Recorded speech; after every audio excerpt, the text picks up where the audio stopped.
mampiavaka sy ahafantarana ny renivohitr'i Lafrantsa dia i Paris ilay hetsika Paris A Madagascar izay tanterahana etsy amin'ny village Voara Andohatapenaka.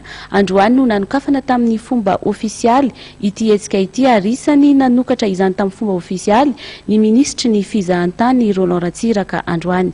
Aharitra hatramin'ny alahady moa ity hetsika Paris A Madagascar ity.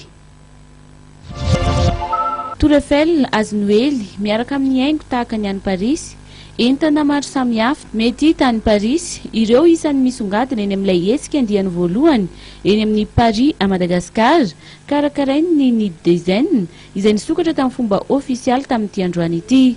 Ankoatra izay dia maro ny hetsika ho hita ao anatin'ny Paris A Madagascar izay tanterahana etsy Andohatapenaka, etsy amin'ny village Voara ity mandritra ny 3 andro.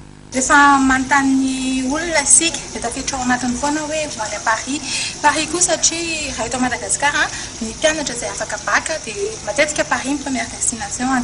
Paris koa satria Paris ao anatin'ny ville touristique izay tena malaza be maneran-tany. Miezaka izay karakara hoe tsy hamitaka ireo izay te hitsidika any Paris. Dia ny zavatra fampiratiana hita rehetrarehetra dia karazana entana, misy karazana avy any Paris, misy nefa tsy avy any Paris fa misy qualité izay takinay. Tonga nanotrona tamin'ny fomba ofisialy ity hetsika Paris A Madagascar ity ny ministry ny fizahantany Lafrantsa. Nambarany fa isany mitondra avo amin'ny sehatry ny fizahantany ny hetsika tahaka izao.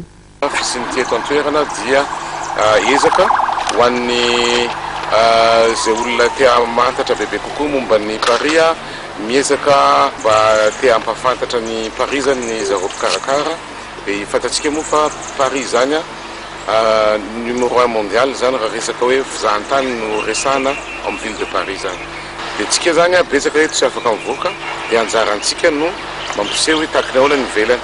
Izay no mahatonga ministère manosika an'ilay salon mametraka an'ilay hoe tourisme virtuel mba ahafahan'olona mahita avy amin'ny alalan'ny 3 dimensions zany hoe ahoana Paris, ahoana ny zavatra hafa na ny biodiversité malagasy ary afaka ho jerena anatin'ilay 3 dimensions. Pitsidika miisa iray alina hatrany amin'ny 5,000 alina no andrasana amin'ity hetsika Paris A Madagascar andiany voalohany ity ary antenaina ny hitohizan'ny andiany faharoa amin'ity hetsika ity.